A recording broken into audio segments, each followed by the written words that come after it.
solo Guicoten là, qui part demain.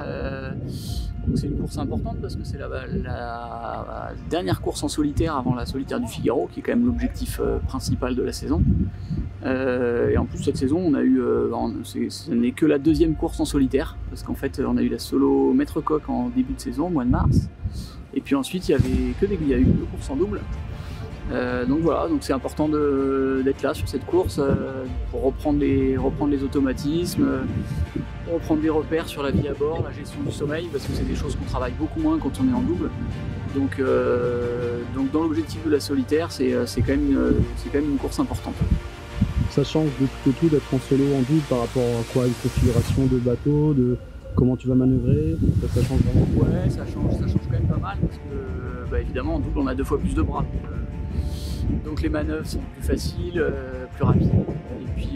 Et puis en fait surtout, ce qu'il faut quand même le gros changement, c'est sur la partie gestion de la fatigue en fait, parce que sur les courses en double, on peut dormir beaucoup plus parce qu'on a toujours quelqu'un qui est efficace à la barre. Donc pour ça diffère quand même pas mal. Et évidemment on sait que cet aspect gestion du sommeil, etc., c'est un facteur important sur les courses en solitaire, surtout sur la solitaire du Figaro qui est quand même une course de 4 étapes de 3 ou 4 nuits. Donc cet aspect-là est quand même assez important, et donc ça a été un petit peu mis de côté là, en cours de saison parce que c'était du double thème. C'est des conditions un peu flippantes presque, parce qu'il y a on va avoir des orages demain matin qui peuvent être assez violents. Et puis peut-être qu'on passera entre les nuages, donc on ne sait pas trop, mais en tout cas il y a ce risque-là, et donc il y a toujours le risque de casser du matériel, d'abîmer des voiles, etc. Donc ça fait, moi je suis plutôt un peu tendu là sur le départ. Voilà, pour la suite, après cette zone, la deuxième partie de parcours, après le passage des orages, sera venté, mais peut-être probablement moins instable. Mais ça restera quand même venté, donc ce sera pas facile non plus. Donc ouais, ça fait une course un peu stressante là.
Donc cette course un peu là.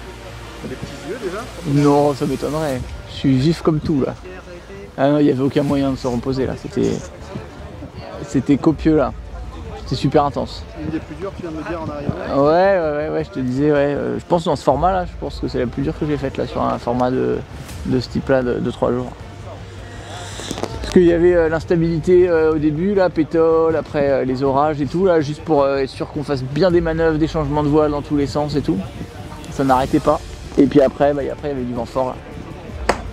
On s'était fait un petit peu entamer par l'apéro, puis après il y a eu le plat de résistance. Mais c'était bien, c'était top. On était un peu au nord de la route là, ou à l'est là, et bon, une option non, c'est juste qu'on a roulé trop tard le Genac, là moi je perds quand même quelques places dans l'affaire, c'est un peu con. Mais c'est comme ça. En tout cas c'était sympa, il s'est passé plein de trucs. Il n'y avait vraiment pas le temps de s'ennuyer là, donc ça c'était cool. Non, je me suis bien marré, je suis bien rôti là. Mais j'ai quand même réussi à dormir un peu en fait. J'ai dormi un peu.